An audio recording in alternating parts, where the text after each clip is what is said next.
Aki, my son, you must preserve these books with body and soul. They contain the history of our whole folk, as well as our ancestors. These are the opening lines of the Oera book, one of the most intriguing and potentially explosive and significant documents brought to light in modern times. This work we're about to discuss is controversial, and its legitimacy is still very much a raging debate.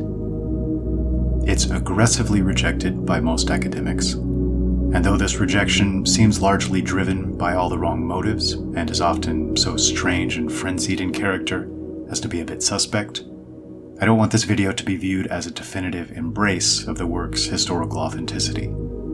To me, this is still an open question, and a leading reason I've created this video. My hope is to help launch several independent research journeys, to help us more swiftly come to some reliable, well-reasoned, hard and fast conclusions. I will say this much: ever since my first read of the translated manuscript, it's stuck with me in an unprecedented way. The essence of the work brought to mind other most ancient works in the Aryan tradition, such as the Avesta, the Vedas, and the Nordic sagas. Its content seems to draw from a well of depth and timeless wisdom in a manner difficult to describe, other than to say this: much of my own life has been spent considering various manners of thinking and living, both as individuals or communities, that might lead to lasting health, harmony, vitality, that might allow peoples or nations a robust framework on which to build, ensuring they're always reaching greater heights, as opposed to falling backward, according to the most meaningful metrics. This philosophy and worldview this book speaks to echoes my thoughts on these fronts practically as mirror image at times. What's more, it seems to hit upon what I've long considered to be the healthy, ideal archetype of Western mankind. Speaks to those core traits and characteristics that seem to make them unique. Every people has these: strengths, weaknesses, differentiating attributes or manners of viewing the world.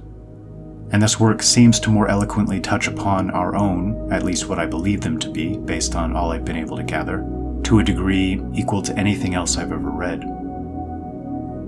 It's written in a style and script nearly as intriguing as its contents, so much so that an entire video might easily be created on this subject alone. And some have claimed this script might be one of the most ancient, root-written languages in the Indo-European family, acting as influence and inspiration to many other languages. It makes use of a 6-spoked wheel to formulate each written character, characters which are for the most part familiar and readable by many speakers of Indo-European languages even today. One of the many reasons this document is so explosive, if legitimate, is that it speaks to events stretching back to 2000 BC, providing the history of a race, tribe, or nation, periodically and sporadically, across several millennia. According to OLB chronology, the first part of the book was largely compiled by copying short history fragments preserved in writing on the walls of burgs and citadels, circa 600 BC or so, and was then added to, periodically, over time, as the document was passed down through a family line. The people group it speaks to, and those it's claimed are responsible for its authoring, are called the Fraian people, after their progenitor, Freya. It speaks to a culture that prizes virtue, character, honesty and justice, and especially self-discipline, vastly higher than material gain. Their belief system is simple and straightforwardly monotheistic, in the manner similar to that of the royal Scythians as described by Herodotus, or the ancient Germans as described by Tacitus. And speaking personally for a moment, in their description of God and their spiritual beliefs, I can't help but hear echoes of Jesus' words, echoes of the Buddha, of the Bhagavad Gita and Rig Veda, and the Avestas, and a very, very strong aversion to corruption of this core message, to priests who might seek to use spiritual practice as a control mechanism to corrupt ends. Quote, "It comes from the east, out of the bosom of the priests. It will breed so much mischief that Eartha will not be able to drink the blood of her slain children. It It will spread darkness over the minds of men, like storm clouds over the sunlight. Everywhere craft and deception shall contend with freedom and justice. For our beloved ancestors' sake, and for the sake of our precious freedom, 1,000 times I beg you, dearest, to never let the eyes of a monk go over these writings. They speak sweet words, but unnoticed they meddle with all that concerns us friars. They collaborate with foreign kings who pay them well. They know that we are their greatest enemies because we dare speak about freedom, justice, and royal obligations. Therefore, they want to obliterate all traces of our ancestral heritage and what is left of our morals. My dear ones, I have visited their palace. If Ralda allows it, and if we do not strengthen ourselves, they will exterminate us all." End quote. Ralda is the title they use for the divine, the creator and singular force behind all things. They speak of him also as the All-Father, or All-Feeder, that from which everything springs or flows.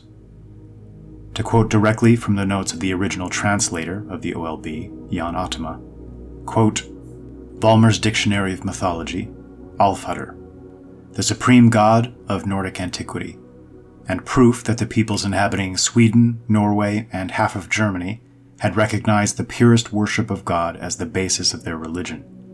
For in him we find back all noble qualities which the Mosaic tradition attached to the unspeakable, and the Christian religion to the only God, without any of the features distorting the sublime image of God, such as human passions, anger, vengeance, zeal, and jealousy.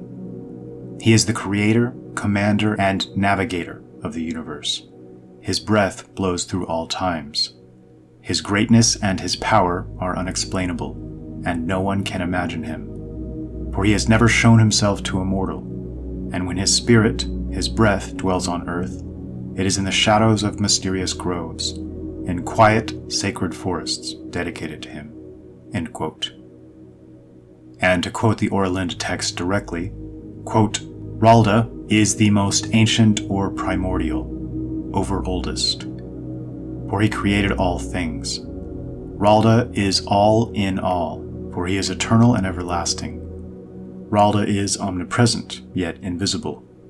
Therefore the being is called Spirit. All that we can see of him are the created beings that come and go again through his life, because from Ralda all things proceed, and to him they return. Out of Ralda both the beginning and the end come. All things merge into him. Ralda is the only almighty being, because all other power is borrowed from him and returns to him. From Ralda all forces are derived, and all forces return to him again. Therefore he alone is the creative being, and nothing is created outside of him." End quote. Ralda established eternal principles, or Aiwa, in all that was created, and regulations can only be good if they are founded upon these principles. Although all is part of Ralda, the malice of the people is not of him. Malice comes from laziness, carelessness, and stupidity. Therefore it can harm the people, but never Ralda. With the wheel turning, all creation alters and changes, but only God is unalterable. Since Ralda is God, he cannot change, and since he endures, only he is being, and everything else emergence. Whereas his life is continually progressing, however, nothing can remain stationary. Therefore all creatures change their position and their shape, as well as their minds. Therefore can neither earth itself nor any creature ever say I am, but rather I was. Likewise no man can ever say I think, but merely I thought. Aiwa refers to the rules that are imprinted equally in the hearts of all people, in order that they may know what is right and what is wrong, and by which they are able to judge their own deeds and those of others. That is, insofar as they have been brought up well and are not corrupted. There is also yet another meaning attached. Aiwa also relates to Ai-like, that is, water-like, even and smooth, like water that is not disturbed by windstorm or anything else. If water is disturbed, it becomes uneven, unright, but it always has a tendency to become even again.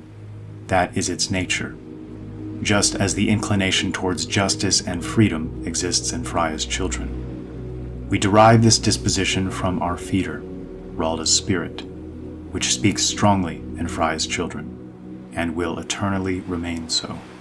End quote. And this work doesn't merely echo the spiritual or philosophical wisdom of the ages, but mentions and provides context regarding a great many major events and influential historical figures, to such an extent, in fact, that detractors have called it too good to be true, or a bit too perfect and comprehensive. Jesus seems to be mentioned, as is Woden and Alexander the Great. An entire section pertaining to laws and regulations is authored by the famed Minos, who Thucydides claimed was the most ancient man known to build a navy, and whose constitution formed the basis for that of Lycurgus in Sparta. Athena and Minerva are mentioned, along with a few pivotal events in India and Greece, and a strong connection to Hellenic Greece is inferred. Even the split between the Celtic element and the rest of the Germanic peoples seems alluded to. In short, if the work someday proves a reliable record, it will fundamentally reshape our understanding of our past. Other writers and content creators have touched upon this work previously, and I don't believe they've done it justice. I certainly won't do it justice either, and it's only due to making this clear at the outset that I feel free to even attempt to tackle this topic. Up until now, in the Subverted History series, we've covered fairly tame ground, and that I've not taken many speculative leaps or engaged in a great deal of educated guesswork. But in this video, and in the next, I'll be tossing a couple of hand grenades, figuratively speaking, as a means of igniting debate and discussion, and hopefully encouraging some diligent and careful research to help bring us closer to embracing or rejecting some leading theories. So prepare yourselves, it'll definitely get interesting. My hope is that you'll be open-minded, yet discerning, and skeptical in the most genuine and healthy sense of that word. Any worthwhile truth should undergo a trial by fire, because whatever makes it out the other side is the stronger for it. Even in the worst-case scenario, if the text in the OLB hasn't been handed down through countless generations, as is claimed, you'll be exposed to a work of timeless wisdom and profound life lessons, acting as a springboard for me to engage in some in-depth discussion on the larger history of Western mankind. In the best-case scenario, you're about to be exposed to one of the most important, least-known historical works in the world, with the potential to help rewrite some of the most key portions of human history as we know it. Enough preface, let's begin. The Oera came to light in 1867 when a man named Cornelis over de Linden handed it over to a librarian in Friesland, Netherlands. He stated it'd come into his possession through his grandfather, who in turn had received it from an aunt, and it had been passed down through the family line for many generations. It was first passed to one Elko Federvesh, a scholar who subsequently studied the document and confirmed its authenticity. Somewhat strangely, he later withdrew this conclusion, some say to save his career.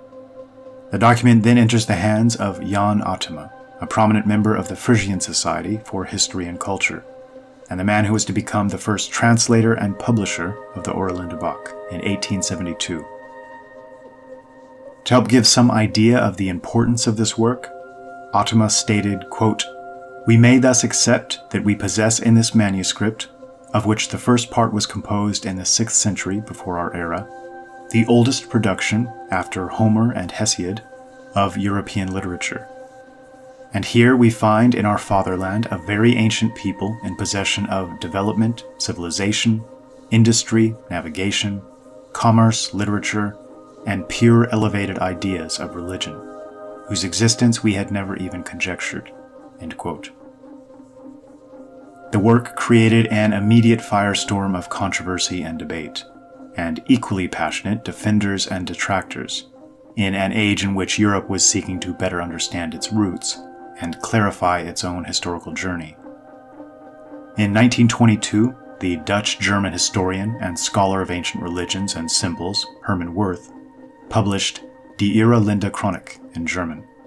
In fact, a discussion of the work was said to be a leading impetus for the creation of the German Ahnenerbe in 1935, intended to function as a, quote, society for the study of the history of primeval ideas, essentially an elite research institution, a gathering together of some of the best scholars of the day from a wide range of academic fields, focused on piecing together the historical picture, with special focus, of course, on the role played by the Germanic peoples. The energetic debate on the authenticity of the work continued throughout the period of National Socialism in Germany, with Himmler himself eventually becoming one of its most spirited defenders. And this, no doubt, is a leading reason the work has received such unjust and one-sided treatment post-World War II. The original manuscript uses what are now called phonetic characters. These phonetic characters are selected from a circle, the sun sign, with a vertical I and X crossing it, giving, surprisingly, a character set or context in which most letters of the alphabet and numbers are easily recognized by modern Europeans and Americans. They were recorded by Hido, surnamed over die Linde, in the year 1256 AD. He copied his originals onto the new Arabic paper, very desirable in Europe at the time, which was made from basic Egyptian cotton without watermark. He called it foreign paper and used a carbon ink without iron. This was fortunate because the more popular iron-based inks were used at a later date and are easily recognizable by their discoloration, giving us one more piece of evidence to support the book's authenticity. And finally, before we go into the work itself, I'd like to go over the reasons why I've long felt a work like this could possibly, or even should possibly, exist, and thus why this work so profoundly struck me, even beyond the wisdom and deeper lessons conveyed. Looking back through the broad sweep of history, using the full context picture provided by those oldest histories that still survive to this day, I'm always struck by the interconnectedness of key populations and cultures in remote antiquity. Beginning somewhere around 2,000 to 3,000 BC, especially, signs of deeply interconnected peoples begin to spring up everywhere. From the Tarim Basin to India and Persia, to Sumer, Egypt and Crete, to the Caucasus and the steppes, with traces found as far away as North and South America, China, Japan, and the Koreas. The written description of these people, as well as the artistic depictions and statues and the most ancient remains recently exhumed, illustrate clearly that these were kin, closely related to one another. Not the entire populations of these regions, in many cases, but at least, in most cases, the ruling and governing caste.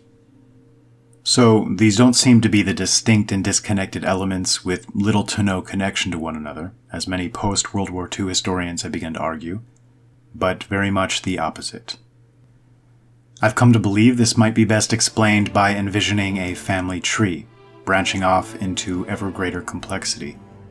At each new branching, a, quote, new people is born. Yet this newness and differentiation was often only culture deep. In a racial sense, these remained brother and cousin peoples, and this understanding was likely retained in most cases, at least for some number of generations past, and then slowly but surely, time and forgetfulness performed their inevitable functions. Previously, I've discussed a group I consider to be something of a seed or father people, which eventually broke off into countless branches, stretching across vast expanses, in the videos on the Scythian and Gothic history. This allowed us to cover the Black Sea region and steppe territory, largely landlocked, horse and wagon-related peoples, moving into Europe through Poland and Ukraine until they eventually blended in with brother peoples to help establish the Europe we know today. But who were these brother peoples, perhaps existing in Europe before Jordanus claims the Goths departed, and existing still when they returned? And what of them? There exists an immense amount of evidence of an impressively competent seafaring population that explored, mined, and even settled far and wide. If true, the book we'll be discussing in this video speaks well to this missing puzzle piece. One of the most difficult aspects of piecing together our true history, a problem encountered by every historian that's made the attempt over the past millennia, is that tendency of the Aryan or Germanic peoples to pass the bulk of their most important knowledge down via oral transmission, thereby allowing skilled bards to give the words life and spirit, depth and meaning, something one simply can't get from coldly clinical marks scrawled on a flat surface. History, to be worth anything, must be alive with spirit, and in fact its leading purpose as an art is to transfuse this spirit and energy across time and space. This modern conception of the memorization of lifeless facts and figures would have been a very foreign one to their mentality, and likely one they'd have been confused by and deemed deeply unhealthy. Of course, this lack of written history creates a problem for us as their descendants, having long since lost our bards and even our very recognition of the invaluable service they provided. I've mentioned before, and I'd like to reiterate, I can't ascribe to that general narrative regarding the ancestors of modern-day Europeans always living on this same patch of land, and more effectively phrased, only living on this same patch of land. The number of historical accounts that contradict this idea is massive and still growing, as even today we occasionally uncover writings, carvings, or other related proofs. For decades, academics have made something of a sport of aggressively mocking Irish legends connected to Egypt, and subsequent red-headed Egyptian pharaohs discovered with a far stronger genetic connection to northwestern Europe than to present-day Egyptians, or Scottish accounts of their ties with the Scythians, or Spanish and German accounts of Gothic ancestry, and the numerous histories of Goths roaming back into Europe from the Black Sea region. The Franks have the Avesta Francorum, and the Brits have Geoffrey of Monmouth, and the Romans have Virgil, and their Brutus and Aeneas as progenitors and founding elements of their respective nations, directly alluding to ties to the Trojans, and referring to a displacement of peoples after the fall of Troy. Egypt, India, and Persia, extending all the way into the Tarim Basin and beyond, are replete with stories of different races of peoples, and very clearly speak of a group they describe as taller in stature, very often reported to have fair hair and eyes, and have left numerous visual examples behind to attest to this type. The Tarim Basin mummies still had preserved tartan pattern clothing, of the style very similar to that found in modern Scotland, and many of these fair-haired remains were as tall as 6.5 feet. When you approach any of these individual cases as a niche historical specialist, especially with a prejudicial mind, it's not impossible to craft a story as to why these accounts might somehow appear untruthful, and laugh and mock them out of the public eye. But anyone approaching the topic a bit more like a detective, that is to say, taking into account the full context picture, especially in an interdisciplinary manner, can't possibly continue to mock such ideas. And those that choose the route of such mockery do so from extremely shaky ground, from an equally shaky premise. The conventional academic historical perspective has proved absurdly inaccurate time and time again, a truth best exemplified by the need to rewrite human history each and every time a Göbekli Tepe is discovered, for example. And the root of this inaccuracy seems to be their unwillingness to see unity and commonality in peoples across space and time, or the potential for a civilization capable of traveling vast distances, and spreading or imparting knowledge, symbols, belief systems. So let's play this theory forward a bit. It's my opinion that much of our historical confusion seems to spring from the fact that as this family tree of peoples split off and spread throughout the world, they often became known by several different names, even a single branch sometimes being referred to by several names simultaneously. A bit like how a modern German might be called Deutsch, Allemagne, even Saksa or Saksama by the Finnish and Estonians, and modern Germanic peoples are known under a still larger number of different labels. And recall that the Scythians that moved into India were most often called the Sakai.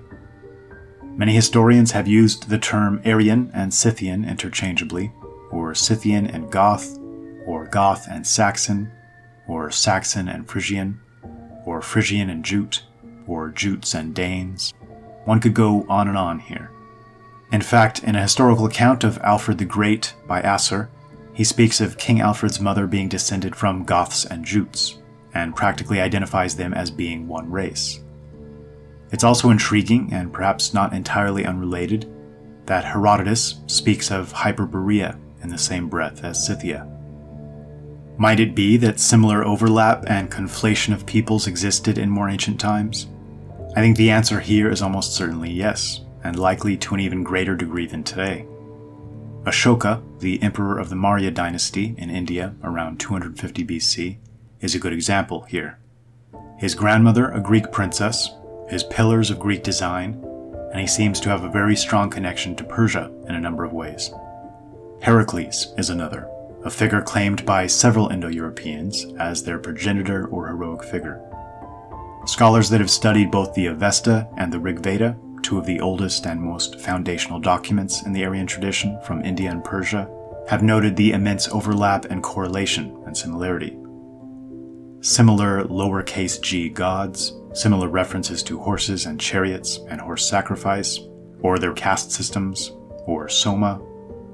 The term Aryan certainly seems to be a tie that binds, acting as some connective tissue across time and space.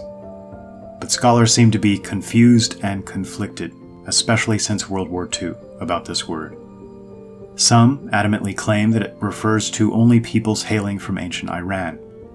Others, equally adamantly, claim it references only those from India. Some claim it meant noble, exalted, and other positive attributes, and was only a descriptor of cultivated traits and tendencies.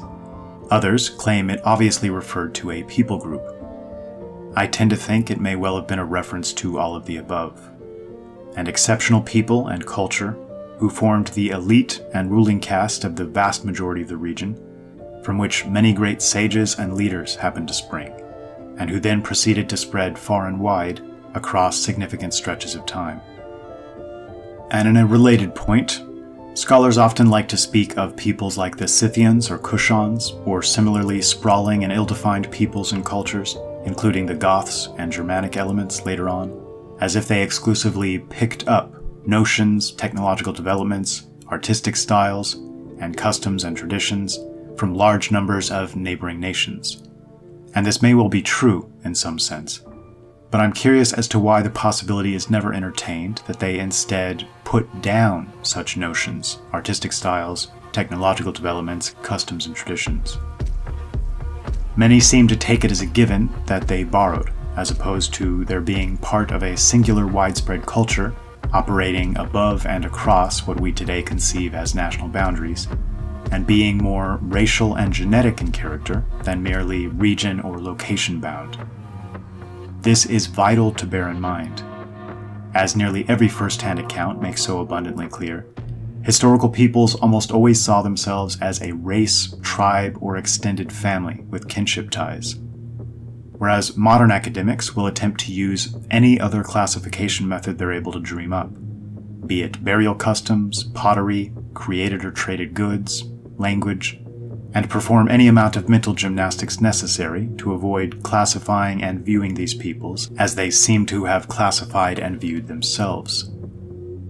To use an extreme example to illustrate the point, consider just how muddy the historical picture might become if in some future date, let's say after some massive natural disaster, historians and archaeologists sifting through the remains of South Africa noticed similar man-made goods, similar building styles and burial traditions, and thus took the initiative to place both Dutch Afrikaners and Black Africans under a single people group label.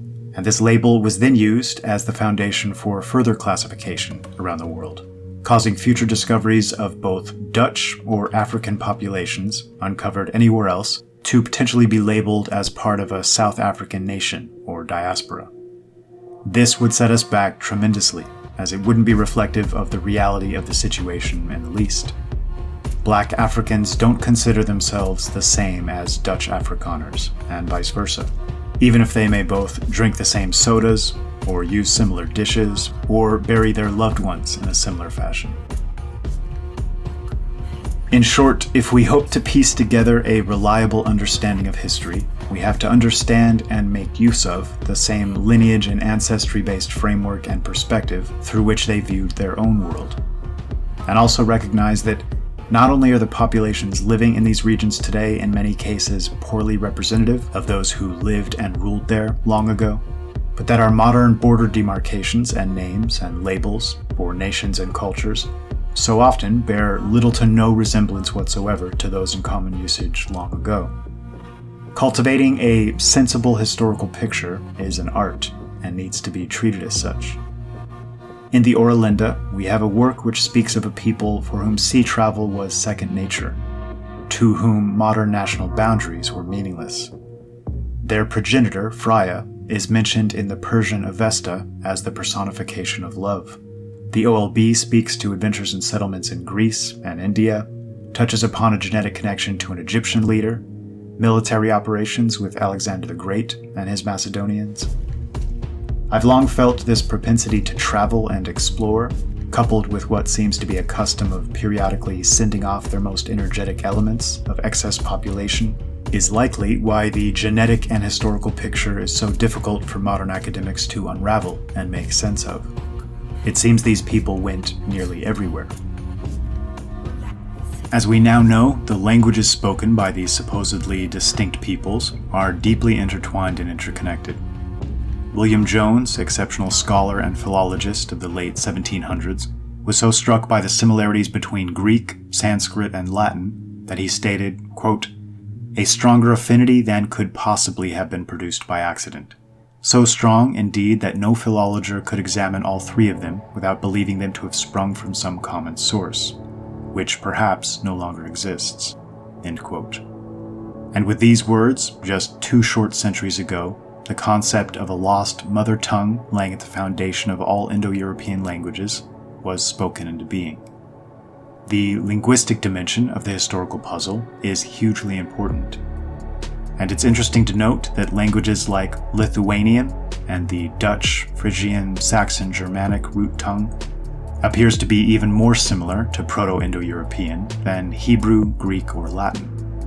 Some language experts now claim that Gothic and Old Prussian may even be the most similar of all. And it was less than 2 centuries ago that German linguist Friedrich Max Müller found what he believed to be evidence of an ancient invasion of India by the Arya. New Zealand polymath Edward Trieger further argued that an Aryan tidal wave had washed over India and continued to push south, through the islands of the East Indian archipelago, reaching the distant shores of New Zealand. Scholars such as John Batchelor, Armand de Quatrefages, and Daniel Brinton extended this invasion theory to the Philippines, Hawaii, and Japan, identifying indigenous peoples who they believed were the descendants of early Aryan conquerors. Recently, the Oseberg Buddha was discovered in Helgö, Sweden. The standard procedure in such cases is for academics to presume trade brought the figure to the area from far off. But in this case, the artifact has been proven to have been created nearby, possibly Ireland or England. We've discussed in the past how Gautama Buddha was always described as fair-skinned with blue eyes, indicating an Arya lineage. And this Gautama seems to be etymologically connected to the Gaut or Gautas of Gothic tradition, a figure still listed in many Anglo-Saxon royal genealogies, representing an ancestor or national god in their origin stories. This isn't to say that they were the same person, but rather that the name or title seems to spring from the same language and tradition.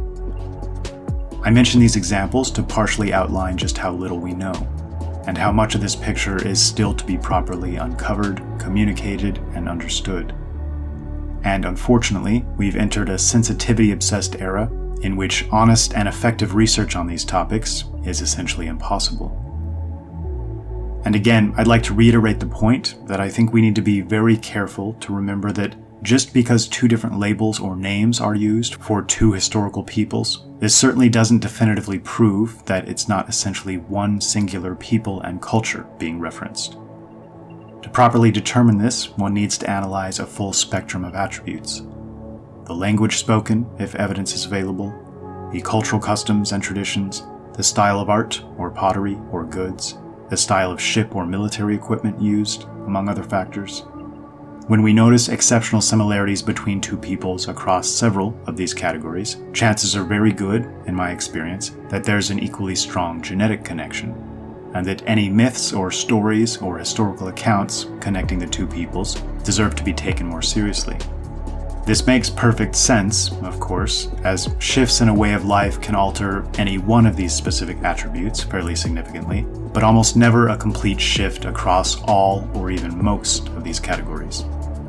In other words, large groups of homogeneous peoples don't change in fundamental ways from top to bottom in any short period of time.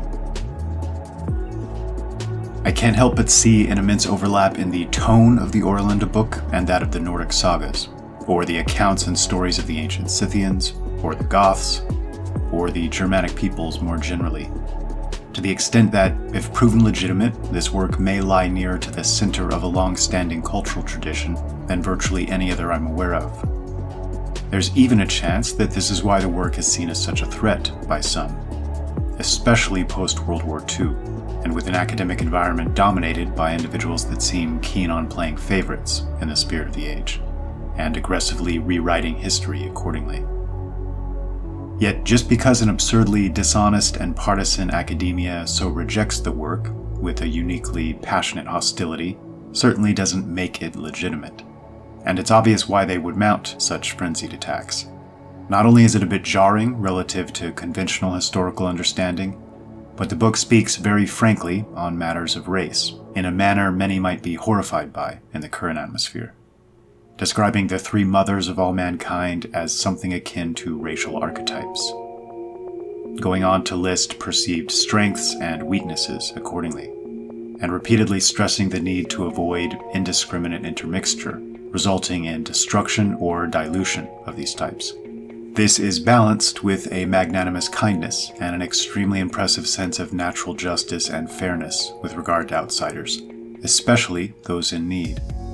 Yet this kindness is always coupled with the conception of vigilance, wariness, and prudence, and the idea of a people eager to help, but at arm's length, to ensure their own sense of morals and ethics might always survive. This is a constant refrain. Retaining their proper orientation and healthy way of life is emphasized time and time again, and yet they believe themselves uniquely gifted in this one sense, as if this sense of justice and harmony sprang from the inside out. A tradition of, quote, Berg maidens is mentioned, specially chosen women similar to Vestal virgins, or even the oracle in Greek tradition.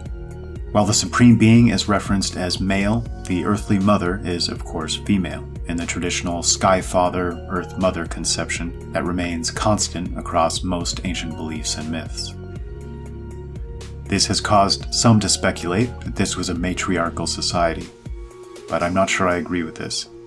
Especially in times of serene peace, in this homogeneous society that focused so heavily on peace, harmony, and true justice, this national mother figure seems to act as a manager of the household in service of Ralda, inward-looking, balancing, and peacekeeping, while the more proactive masculine element is the creative and manifesting force that strikes outward from this home base.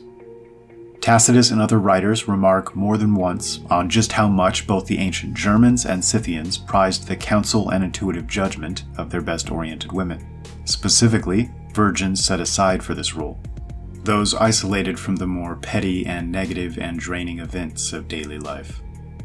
And to interject some subjective speculation for a moment, this makes some sense to me. In times of peace and harmony, if peace and harmony is the goal, and if jackals aren't breaking down the gates as a constant subversive threat, perhaps the most innocent and untarnished mind and mindset provided for the calmest water, with regard to keeping the house in good order, maintaining high standards in this regard, and keeping friction to a minimum. The conception of virgin Berg maidens, some of whom chose to step down from their role in order to marry, also strikes me as a means for a people to be much more certain of the lineage of their leadership, all but eliminating the possibility of a promiscuous queen or princess becoming pregnant as a result of a secretive affair or courtly intrigue. However, when times become much more difficult or contentious, as is seen in the OLB itself with the rise of their first officially recorded king on European soil, Frizzo. When serious threats began to appear and waters grow choppy and chaotic, it seems a shift in structure was seen as necessary, and the influence then shifted entirely to the masculine end of the spectrum, to begin to err on the side of hardness and strength. And speaking of water, I'd be remiss if we didn't speak to the oldest account recorded in the work, which claims to stretch all the way back to 2190 BC, and speaks of an immense flood throwing a once peaceful world into complete disarray. Many other histories, like those of Sumer, for example, stretch back to this period and beyond, and nearly all speak of floods. But academics have tended to treat them all as fictional, or allegory, or otherwise dismiss them. And few have been as clear and direct and detailed as this account handed down in the OLB. Quote, How Aldland Sank, 2190 BCE, How the Bad Times Came. During the whole summer, sun had hidden behind the clouds, as if she did not want to see earth. Wind rested in his bags, causing smoke and steam to stand like pillars over the houses and pools. This made the air become dreary and dull, and neither joy nor pleasure were in the hearts of people. In the midst of this stillness, earth began to tremble, as if she was dying. Mountains split open to spew out fire and flames. Many others sank into her bowels, and where there had been plains before, mountains rose up. Aldland, or Atland, as the steersmen say, sank down, and the foaming waves tread over mountain and valley in such a way that everything was submerged. Many people were buried alive, and many who had escaped the fire later perished in the water. Not only in the lands of Finda did mountains spew fire, but also in Twiskland. As a result, forests burned one after the other, and when wind came from there, our lands were covered with ashes. Rivers changed their course, and at their mouths new islands were formed of sand and drowned animals. Earth suffered like this for 3 years, but when she recovered, one could see her wounds. Many lands were submerged, others had risen out of the sea, and half of the Twiskland had been deforested. Bands of Finda's folk came roaming across the empty spaces, and our dispersed people were exterminated or became their allies. This forced us to be twice as vigilant, and time taught us that unity is our strongest burg. End quote. This calls to mind Plato and his work Timaeus, in which Solon has a discussion with a priest residing in Egypt. Many modern editions of this work are replete with hour-long dogmatic introductions intended to debunk the ideas expressed. But it's important to remember that Plato himself said the following, quote, This tale about Atlantis, though strange, is certainly true, having been attested by Solon, who was the wisest of the 7 sages. End quote. A snippet of the tale is as follows. Quote, O Solon, Solon, you Hellenes are but children. There is no old doctrine handed down among you by ancient tradition, nor any science which is hoary with age. And I will tell you the reason behind this. There have been and will be again many destructions of mankind arising out of many causes, the greatest having been brought about by earth fire and inundation. Whatever happened either in your country or ours, or in any other country of which we are informed, any action which is noble and great, or in any other way remarkable which has taken place, all that has been inscribed long ago in our temple records, whereas you and other nations did not keep imperishable records. And then, after a period of time, the usual inundation visits like a pestilence, and leaves only those of you who are destitute of letters and education. And thus you have to begin over again as children, and know nothing of what happened in ancient times, either among us or among yourselves. As for those genealogies of yours which you have related to us, they are no better than the tales of children. For in the first place you remember one deluge only, whereas there were a number of them. And in the next place there dwelt in your land, which you do not know, the fairest and noblest race of men that ever lived, of which you are but a seed or remnant. And this was not known to you, because for many generations the survivors of that destruction made no records. End quote. Atlantis itself is far too tricky and sprawling a topic to get into in this video, but I can state this with confidence. I do believe we know very little about our true history as yet, especially stretching back beyond the birth of Christ, and even more so beyond 2,000 or 3,000 BC.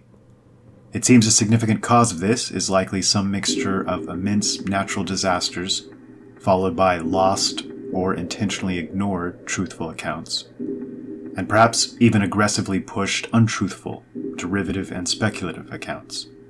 I've seen enough to be relatively certain of this much. Shame and mockery and the resulting reputation considerations has chased more people away from a deep dive into these topics than definitive and provable truths or fact pictures have. And this certainly isn't how the sciences should function.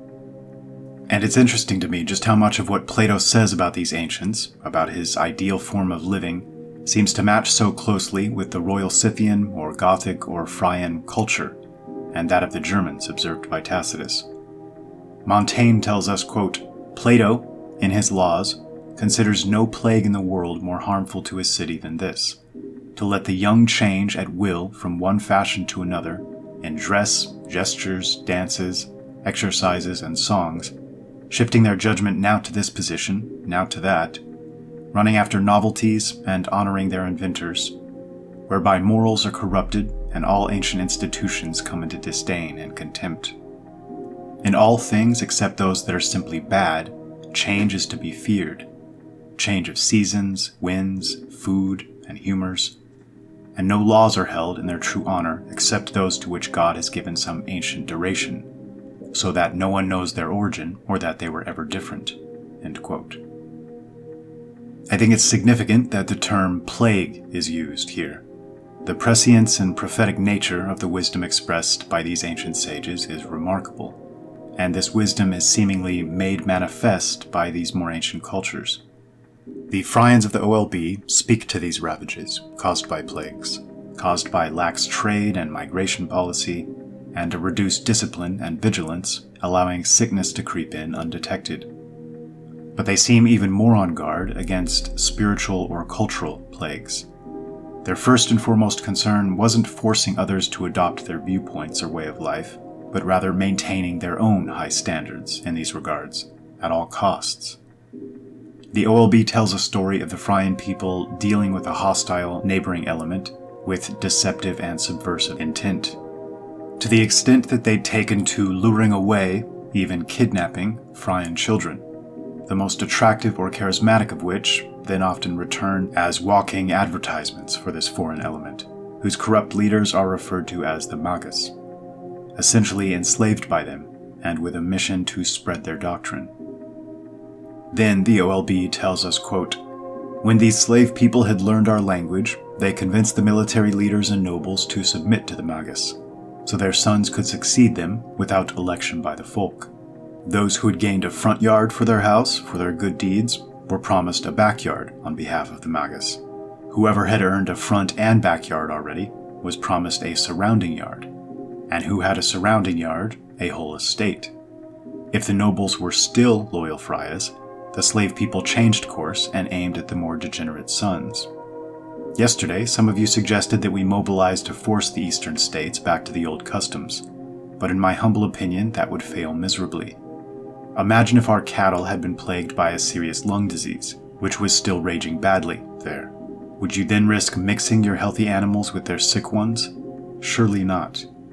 As we all must agree and confirm that this would turn into a disaster, who then would be so reckless as to dare send his children into the midst of an utterly depraved folk? End quote. This is a constant refrain throughout.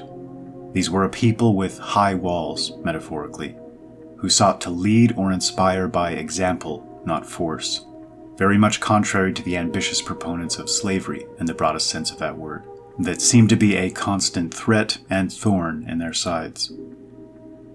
There's a specific back-and-forth dialogue between a Berg maiden, purported to be Helena, whose given name was actually Minerva, and a group of corrupt priests, reminiscent of the Pharisees, that well illustrates this.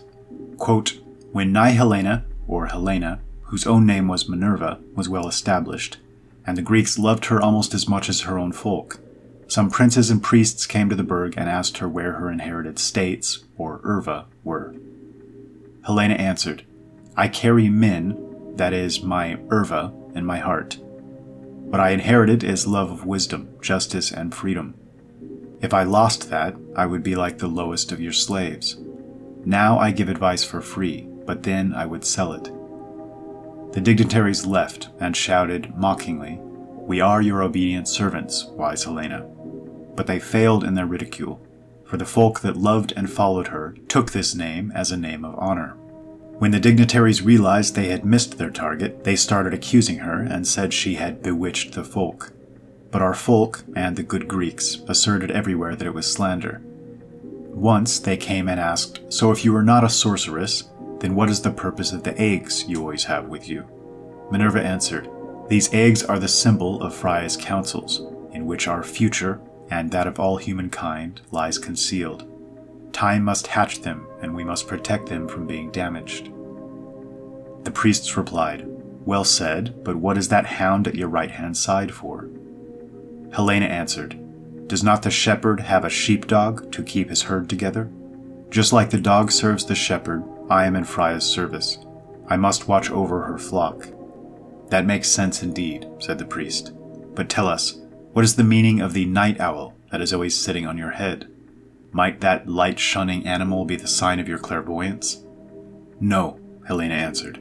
"He helps me remember that a certain kind of people is wandering the earth, also living in temples and holes, gnawing in the dark, but not like him helping to rid us of mice and other plagues, but rather to invent tricks to rob other people of their knowledge, so they can more easily seize and enslave them and suck their blood like leeches." Once, when the plague had come to the land, they came with a crowd of people and said, "We are all making offerings to the gods, so that they might ward off the plague. Will you not help calm their wrath? Or did you bring the plague over the land with your arts?" "No," Minerva said. "Since I do not know any gods that do evil, I cannot ask them to be nicer. I know only one God, that is Ralda's spirit. And because God means good, he also does no evil." "Where does evil come from, then?" the priests asked. "All evil comes from yourselves and from the stupidity of the people that walk into your trap. So if your supreme being is all that good, then why does he not avert evil?" the priests asked. Helena answered, "Freya has put us on the path, and the carrier, that is time, must do the rest. For all disasters, counsel and help can be found, but Ralda wants us to search ourselves, so we shall become strong and wise. If we refuse, he lets us squeeze out our own tumors, so we shall experience the results of wise and foolish deeds." A prince replied, "I would imagine it better to simply ward off disaster." "Of course," Helena answered, "because then people would remain like tame sheep. You and the priests want to protect, but also to shear and slaughter them. But that is not what our supreme being wants.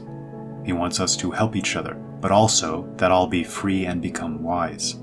Because we want that too, our folk elects our leaders, reeves, counselors, and all chieftains and masters from the wisest of the good people. So all will do their best to become wise and good. This way, we will know and teach the folks at the same time that only being wise and acting wisely leads to glory." "That is quite a statement," the priest said. "But if you imply that the plague is a result of our ignorance, then would not Helena be so good as to live up to her proud name and enlighten us?" "Yes," Helena said. "Crows and other birds only feed on foul carrion, whereas the plague not only likes foul carrion, but also foul ethics, customs, and addictions. If you want the plague to leave for good, you must overcome the addictions, and all must become pure, inside and out." "We want to believe your counsel is good," said the priests, "but tell us, how are we supposed to improve all the people under our rule?" Then Helena rose from her seat and said, "The sparrows follow the sower, the folks their good leaders. Therefore you must begin by purifying yourselves, so that you may look within and without turning red from shame before your own conscience. Now, instead of purifying the people, you have invented foul feasts where they drink so excessively that they end up rooting in the mud like pigs, ready to satisfy your vile lusts." The people began to yell and scold, so that she did not dare to engage in any further debate. One might have expected that they would have mobilized people everywhere to expel us altogether from the land. No, instead of accusing her, they went everywhere, even to the near Greeklands, up to the Alps, declaring that it had pleased the most supreme being to send his wise daughter Minerva, nicknamed Nehelena, among the people, on a cloud from the sea, to give them good counsel, and that all who would hear her should become rich and happy, and eventually should rule the whole kingdom of the earth. They erected statues of her on their altars, or sold them to the simple people. They announced counsels everywhere that she had never given, and related miracles that she had never performed. They cunningly made themselves masters of our laws and customs, and they managed to explain and distort them all through misinterpretations. They also placed maidens under their care, pretending these were under the care of Vesta, our first honorable mother, to watch over the divine light. However, they had lit that light themselves, and instead of properly educating these maidens before sending them among the people to nurse the sick and teach the children, they kept them ignorant and dimmed their light, and did not allow them to come outside. They were also used as counselors, but that counsel only appeared to come from their own lips, as in reality their lips were nothing but the mouthpiece through which the priests promulgated their own desires." End quote. A defining characteristic of these people may be this anti-corruption and anti-parasitic instinct, which again seems to lie at the heart of the core of the Indo-European tradition. The Vedas, the Avesta, the laws of Manu, the Scythian or Germanic or Saxon law codes all stress these themes. In the fascinating general laws section of the Oera book, we hear, quote, "Those who come to the market are strictly forbidden to commit usury. If any who do should come, the maidens are obliged to make them known throughout the whole land, so that they will never be chosen for any office, for such folk have vulture-like hearts. To accumulate wealth, they would betray all, the folk, the mother, their relatives, and ultimately themselves." End quote. This seems to be the work of a people with extremely high standards with regard to justice and noble virtue, who appear to be shadowed across time and space by a fraudulent and corrupt priestly class and their subverted princes, representing a polar opposite culture, who seek gains in power and influence by any means necessary, and aggressively degrade nations and peoples to create fertile ground for these gains, one of the many parallels with our own age. And these extremely high standards are exactly what you would expect from a population acting as the central pillar at the head of a confederacy of kindred peoples. A constant vigilance and wariness, extreme discipline, and a hardline devotion to remaining pure and upright, and retaining the most important lessons of old at the forefront of their consciousness. A legitimate seed people, whose branches might stretch out in all directions over time, would need to be exactly this, a strong and sturdy trunk, acting as a powerful foundation. And speaking of seed people, these were certainly a Germanic people, but as to their connections with those hailing from the nation of Germany itself, there are a few curious passages that seem to indicate they called these people the Gerdmen, from the root gird or girt, and they're spoken of more than once as close kin, not merely in a familial and genetic context. Quote, "The Gerdmen I can readily pass by. I did not deal much with them, but as far as I have seen, they have retained our language and customs the most. I cannot say that of the others." End quote. This seems to indicate that other related peoples had begun to stray significantly, perhaps at the hands of those insatiable wolves in sheep's clothing mentioned a moment ago. The Gertman-German connection, especially in the context of India and Alexander the Great, is made all the more intriguing by a DNA study in 2014 by Hellenthal, which found that the swiftly disappearing Kalash people still living around modern Pakistan, who claimed to be descended from the soldiers of Alexander the Great, showed, quote, "input from modern-day Germany and Austria between 990 and 210 BC," end quote. Intriguing hints as to the potential genetic background of Alexander and his armies. A translated fragment of the Chronicles of the Saxons reads, quote, I find written that the Saxons have come from the army of Alexander the Great. Some suggest that they descended from the Britannic people, others from the Danes. However all that may be, it has its value. I find in the history of Alexander the Great, though, that after his death, his army split and spread all over the world, so the Saxons may have wandered about for a long time, and fought sea battles against the Roman Emperor Valentino, until part of them arrived in Prussia, and another part here in this country which is now called Saxony, and thus rooted and multiplied." End quote. And on a related note, a strong connection has been noted between German folk tales and stories in the OLB. So before we conclude this video and move into part 2, a quick summary. History is not only written by the victors, but most often by empires, specifically those with a motive to create a certain framework of understanding to aid in their aims of control or influence. What if a large and sprawling confederacy of peoples existed that wasn't just averse to writing replacing oral transmission of ideas, but also very much anti-empire, philosophically and ideologically, for whom the prospect of bringing foreign peoples under their rule was an extreme net negative, and slavery, for the purpose of material gain, was viewed as a sin against nature and God? Might such a people see their history poorly told, if at all, and often only through the eyes of their cousins existing on their periphery, such as the Greeks or Romans or Byzantines? This seems to be the case for the Scythians, the Goths, and perhaps Phrygian peoples, who collectively do seem to have been a seed population, whose relatives and expatriates appear to play key roles in nearly every pivotal event in history. And we've only just begun to scratch the surface here.